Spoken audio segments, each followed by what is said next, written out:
welcome you to my lecture today. Uh, today, we got two materials to review. The first one is the one I'm displaying now. And of course, when we're done with this, we're going to start the second one. But before I get started today, I want to make some announcements. Announcement number one, I canceled assignments for this week. I think you've already seen my announcement on the canvas on the reason why I did that. And of course, the first assignment of the semester will actually be given on Sunday night, the next Sunday night. And that will revolve around everything that we do up to this material. Quick review final. So that is what I just want to let you know about. So once again, I want to welcome you to this lecture. This is a quick review final. Of course, we started a quick review last week, and we're going to finish it with this material before we start our new topic. Okay, so what I want to discuss on this the quick review final is PRC test. Of course, we've in the past we've considered situation whereby we are taking sample from two independent sources.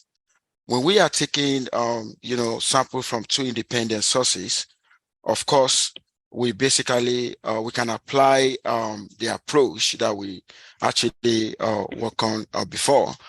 But in a situation whereby we have a repeated sample, situation where we basically taking collecting data from the same subject, except that we're doing that at two different occasions. Of course, that is no longer independent. We now have what we call a dependent. And of course, whatever inference that we want to make, we're actually going to treat that as a paired sample. And that is what we want to focus on now. Okay, so it is expected that, because we're taking a sample at different occasions, each occasion should follow normal distribution. So that is what I'm trying to display. And of course, because we're taking sample from the same subject, we're actually going to subtract, whatever the response that we got in the second occasion, we're going to subtract that from the response we got in the second occasion. And that is what you are seeing there as DI. The DI that you're seeing is just the difference, okay? The difference. And of course, what if we basically want to conduct an inference on this? And anytime I mention statistical inference, we basically want to construct confidence interval, or we want to test hypothesis testing. Okay, now, if what I'm displaying now, if I basically want to construct confidence interval, okay, on the difference, now this time around, it's basically going to be the difference, it's going to be the mean of the difference.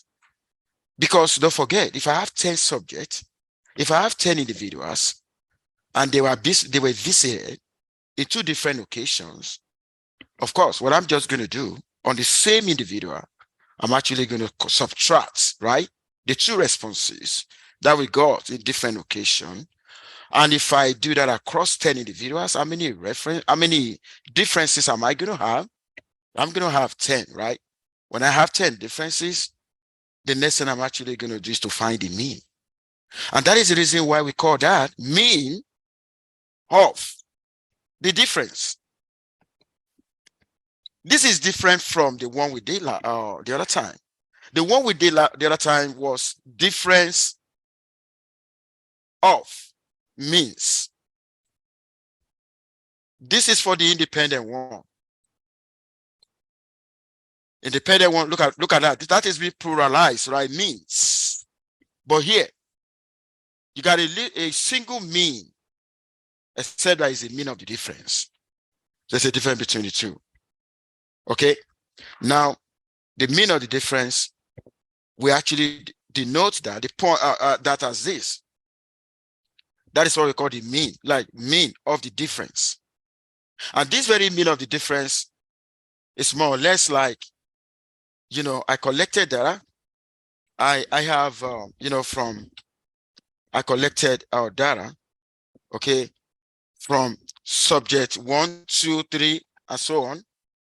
Okay, this is the first response, second response, and of course, I'm actually going to get the I, which is that. Now, what I'm going to center on is the differences. I'm going to find the average of this, which is going to be this guy. Okay, the average of that difference is going to be this guy. Then we're also going to find the standard deviation of that. Okay, and the standard deviation of that is basically going to be this guy. That is the standard deviation of the differences. Then that is what you see in the formula. The formula I'm actually showing now. We basically want to construct a confidence interval for the for the mean of the difference. That's exactly what you see. Okay, now in addition to constructing confidence interval on that, we can also test hypothesis about that. Okay, this is synonymous with what we've been doing, right? The hypothesis can be less than, greater than, or not equal, as you can see now. Okay, and what are we actually testing?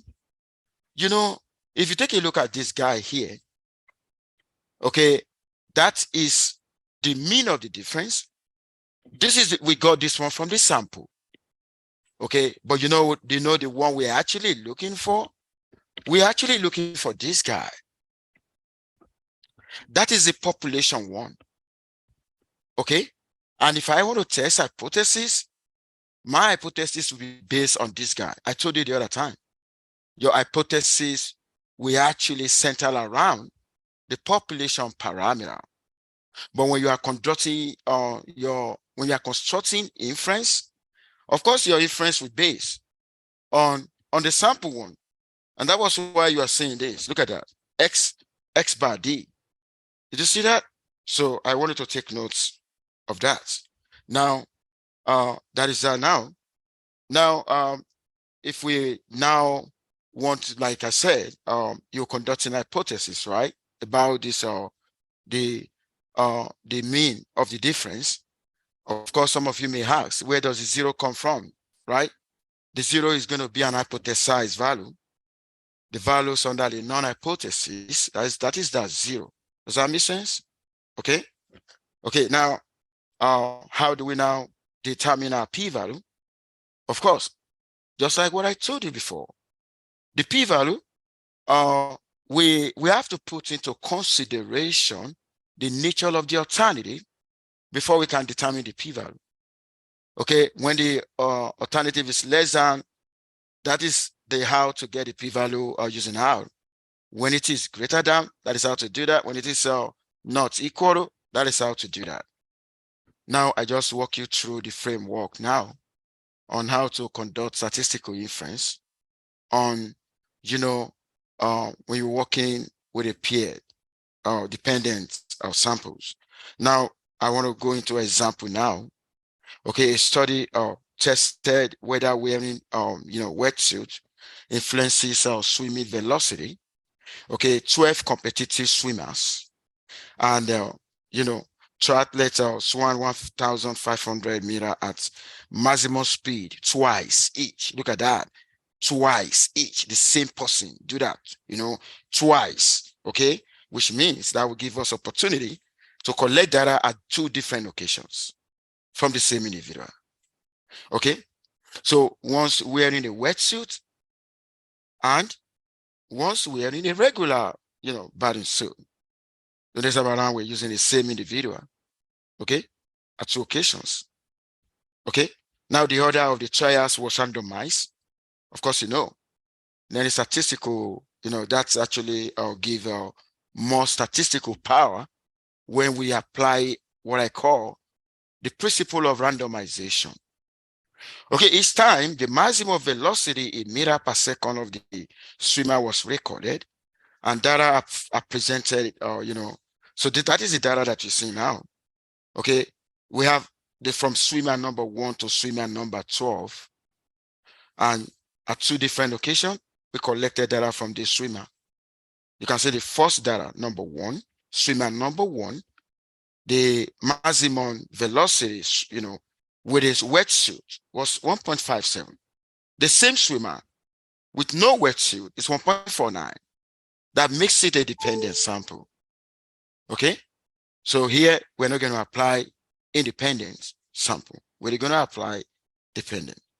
Okay, now with that, of course, we can actually go into the how do we actually do this in R. We have this data set right here. How do we implement this in R? I told you the other time, attendance of lab or understanding of what is going on in the lab, very essential to discuss. And if there's any one of you who have a trouble time with the lab, please reach out to me. I want to hear from you from time to time. Okay, thank you. Now, if I were to do this in R, the R will actually save a lot of computational effort. The R will give us a result on time. Take a look at this. Take a look at this guy now. The moment I have imported my data into R, everything is going to be easy for me. I'm just going to do t.test, but when I do t.test, I'm actually going to indicate the 2 variables. Don't forget, the first one was wetsuit, the second one was no wetsuit. And I'm actually going to write paired equal to true. Paired equal to true. Do you know that when I'm dealing with the conventional t-test, there's not going to be anything paired? Okay, here we are indicating paired equal to true. Take a look at that. Let's look at, now a lot of things are in this result. Now, do you know why we like using software, right? The software will automatically give us the p-value, and at the same time, the same, the arrow output, you're also going to have the confidence interval.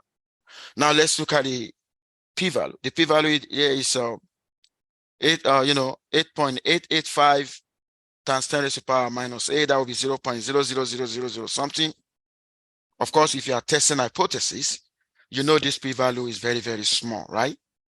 This p-value will enable you to reject the non-hypothesis. You know that, right? Which indicates significance.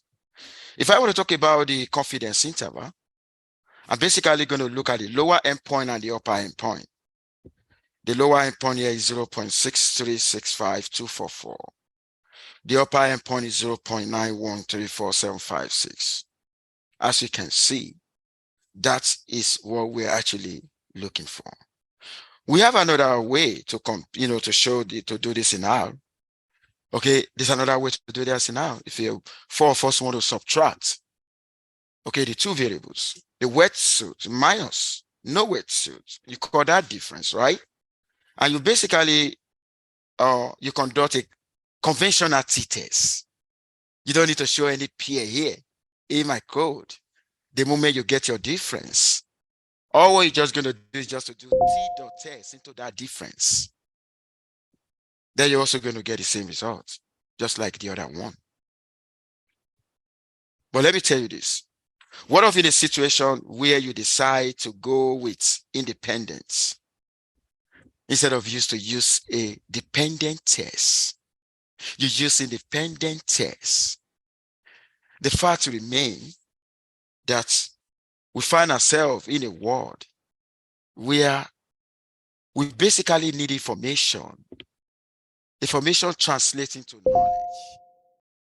Information can only be obtained from data, but you will only get the reasonable information from data if you have used an appropriate statistical technique.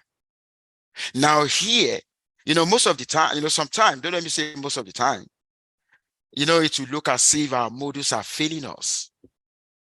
Our models are not failing us. We are the one that we're not doing the right thing. I want you to pretend now, take a look at this. Instead of me to use dependent test, a peer test, and I decide to go the other way, what will happen to my decision? Let's go there. Take a look at that. This is a conventional t-test, right? You see t.test. When you do t.test and you indicate the two variables, you are conducting the conventional t-test. The one for two independent samples. Let's see what is going to happen in the p-value. Oh my God, the p-value is 0.1849. In this situation now, you're going to fail to reject the non-hypothesis. But when you use the appropriate statistical methodology, you rejected the non-hypothesis. So what is the takeaway from here? This is going to lead you to taking a very wrong decision, and at the same time, you're basically going to mislead everybody. You mislead people here. And that is the reason why in statistical analysis, we basically want to identify an appropriate statistical technique for a given problem. Does that make sense to everyone? Any question? Okay. Now the summary of what we've been doing. When I started last week, this is a summary of what we've been doing. And I want to confirm to you